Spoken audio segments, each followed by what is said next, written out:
মরিচের ফুল ও কড়ি ঝরা পড়া রোগ নিয়ে আজকে আলোচনা।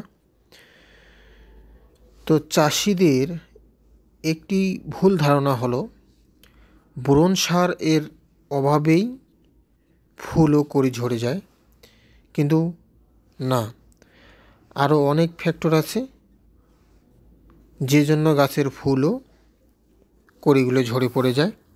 সে বিষয় নিয়ে আলোচনা করব। তো ভিডিওটি পুরোপুরি না টেনে দেখবেন আশা করি। তা চলুন জেনে যাওয়া যাক মরিচের ফুল ও কড়ি ঝরা রোগ কী কারণে আসে এবং এর প্রতিকার।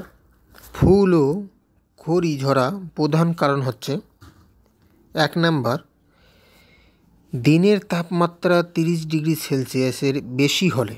মনে রাখবেন, দিনের তাপমাত্রা 30 ডিগ্রি সেলসিয়াসের বেশি হলে এবং রাতের তাপমাত্রা 16 ডিগ্রি সেলসিয়াসের নিচে হলে ফুল এবং কড়ি ঝরতে পারে আর কি মরিচ গাছের। এটি হলো 1 নাম্বার। 2 নাম্বার যেটা হচ্ছে অতিবৃষ্টি হলে মরিচ গাছের ফুল ও কড়ি ঝরার সম্ভাবনা থাকে। 3 নাম্বার হচ্ছে গাছের গোড়ায় যদি আপনার পানি জমা থাকে, অর্থাৎ আপনারা যখন সেচ দেবেন সেচের পরিমাণ বেশি হলে, মরিচ গাছে যদি অতিরিক্ত পানি জমা থাকে তাহলে এই রোগগুলো সাধারণত দেখা যায়। 4 নম্বর, ফুলের পরাগায়ন না হলে। ফুলের পরাগায়ন বিভিন্নভাবেই হয় না, বিভিন্ন কারণে হয় না। এই যে ফুলটা পরাগায়ন হবে না সেই ফুলটা এবং কড়িটা পড়ে যাবে, ঠিক আছে? মনে রাখবেন, ফুলের পরাগায়ন না হলেও ফুল পড়ে যায়। ফুল আসা গাছে মাটিতে সার প্রয়োগ করলে, অর্থাৎ আপনি যখন যে গাছে ফুল আসবে সেই গাছে আপনি যদি মাটিতে সার প্রয়োগ করেন, অর্থাৎ যদি গাছের নিচে যদি বিভিন্ন প্রকার সার প্রয়োগ করেন, সেই প্রয়োগের ব্যাঘাত ঘটলেও কিন্তু ফুল এবং কড়ি পড়ে যাওয়ার সম্ভাবনা থাকে। 6 নম্বর যেটা হচ্ছে এমপিকে এর পরিমাণ কমে গেলে, ঠিক আছে? 7 নম্বর, চোষক জাতীয় পোকা। এখন চোষক জাতীয় পোকাগুলো কি কি?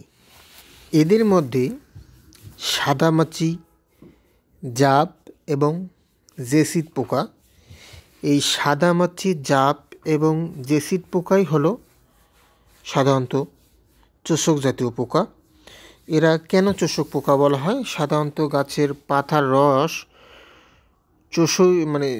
চুষি খেয়ে গাছটাকে নষ্ট করে দেয়, এই জন্য এদেরকে সাধারণত চোষক পোকাই বলা হয়। যাই হোক, এই চোষক পোকার আক্রমণেই কিন্তু ফুল এবং কড়ি ঝরে পড়ার সম্ভাবনা থাকে। সম্ভাবনা থাকে বলতে কি, ঝরে যায় আর কি। 8 নম্বরে যেটা হচ্ছে, মাটিতে যদি বোরন সার না দেওয়া হয়। মনে রাখবেন,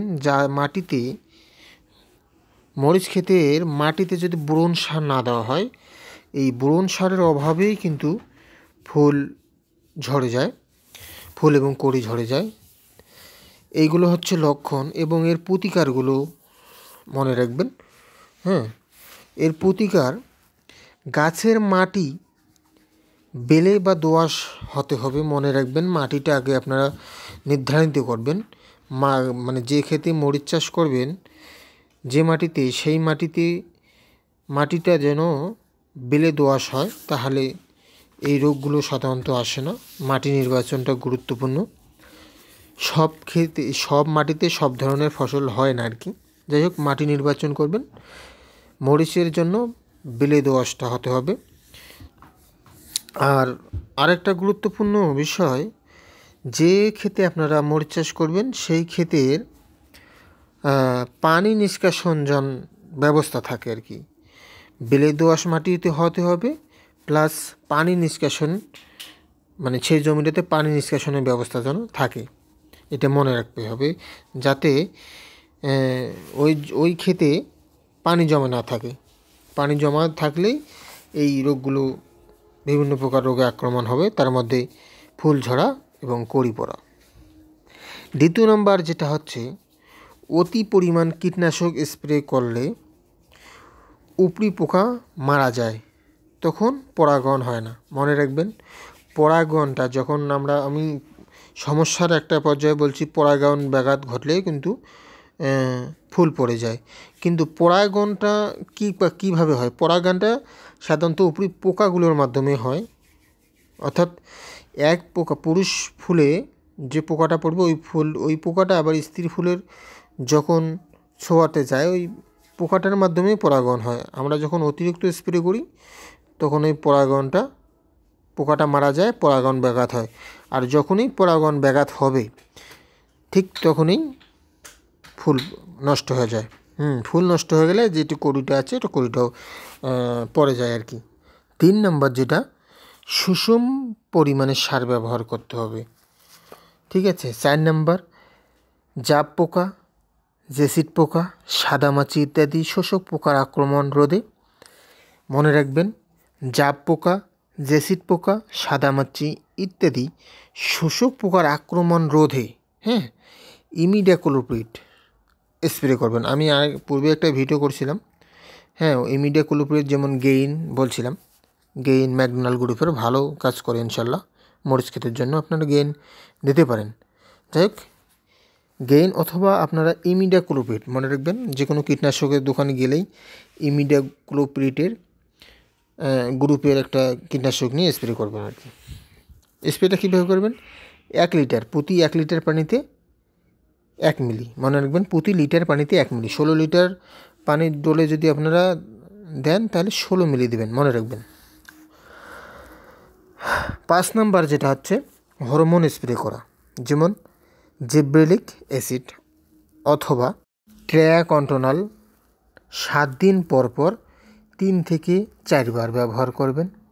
মনে রাখবেন, জিব্রেলিক অ্যাসিড অথবা ট্রায়াকন্টোনাল, মনে রাখবেন, জিব্রেলিক অ্যাসিড অথবা ট্রায়াকন্টোনাল 7 দিন পর 3 থেকে 4 বার ব্যবহার করবেন। ঠিক আছে।